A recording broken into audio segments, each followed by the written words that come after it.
These are the new Max brakes that I got in. They're not too bad. They look pretty darn good actually. These are the Premium XDS rotors. So we're going to put those on. We're going to check those out and see how they turn out. The rears here, looking pretty good, pretty decent. These are the carbon ceramic pads. I chose this combo. This is probably one of their better combos from Max Brakes, Canadian company, and the price is excellent. So I want to try these out, save some money.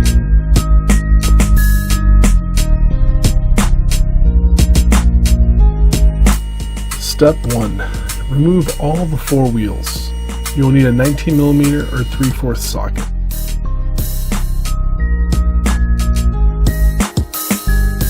Step 2. Remove the retainer bolts with a skinny 15mm wrench and a 13mm socket that are fastened in the caliper to the caliper mounting bracket. Pull the caliper off the rotor and remove the two brake pads. Just push them towards the center and out the caliper. It's easier to do the side opposite of the piston first. Be careful with the caliper. It's pretty heavy, and if you drop it, it can pull the brake line. Pull the pads off.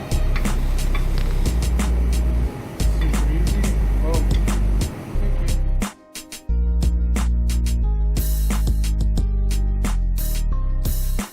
Step 3. Remove the rotor from the axle. It can be a little tight at first. When doing your rears, just make sure you have your parking brake released. This is a good time to check your axle seal and the condition of your parking brake pads and actuators. Now that the brake pads are out, we'll need to push the piston into the caliper slightly. You do this because the new brake pads will likely be larger than the old ones because of wear. This is easily done with a large C-clamp and tighten down until the piston is flush with the caliper. Step 4. Now we're ready to install our new pads. This time around I decided to try some Max Brakes carbon ceramic pads. There are two metal clips that go on either end of the brake pads, 4 per side. They provide a sliding surface between the caliper and the ears of the brake pad. Now you can put the brake pads back in your caliper. They install the same way they were removed. Reinstall the two caliper retaining bolts into the axle. Step 5. Install the new rotor and remount the caliper bracket, not the piston part, to the spindle knuckle arm.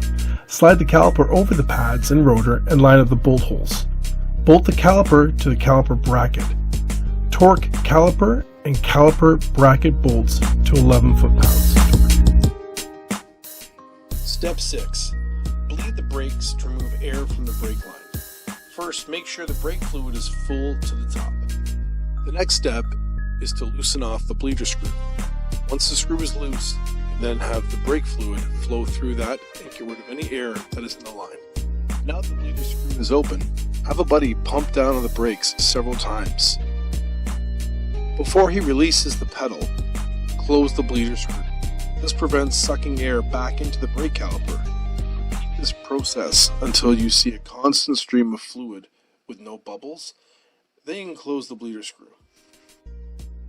The last step here is to replace your wheels and your lugs. You're going to drop that car to the ground to finish off tightening the bolts to 120 foot-pounds of torque. As you can see here, they are on. I did not paint my calipers. I wish I did because they're rusted through and through. But yeah, they're on there. It's done. Not too hard at all. It took me like an hour and a half, 2 hours max to get it all done. Thanks for watching, guys.